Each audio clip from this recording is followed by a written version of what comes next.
NBA reporter binastos daw ni Russell Westbrook samantalang Coach Vogel.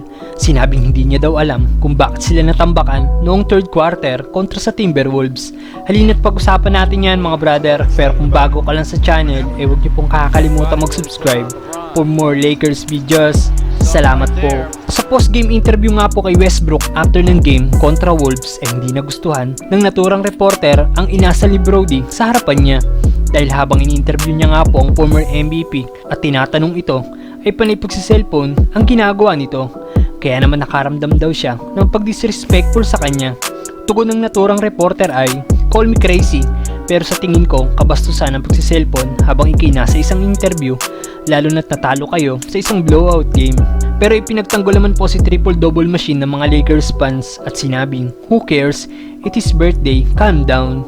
Birthday nga po ni Westbrook kahapon mga brother, marami lang sigurong bumati sa kanya, kaya kita naman sa mukha ni Brodie ang saya habang hawak nito ang sipi niya. Pero kayo, anong masasabi nyo sa inasal ni Brodie mga brother? Samantalang Coach Vogel hindi daw alam kung bakit sila natatambakan sa third quarter. Sa laban nga po ng Lakers kahapon kontra Wolves ay maganda ang naging unang half ng Lakers kung saan nakakalamang pa sila dito. Pero pagdating nga po ng third quarter, dito na nagsimulang mag-collapse ang Lakers at hinabol sila ng Wolves at tinambakan pa ng 20 plus points, kaya hindi na sila nakahabol pa at tuluyang natalo.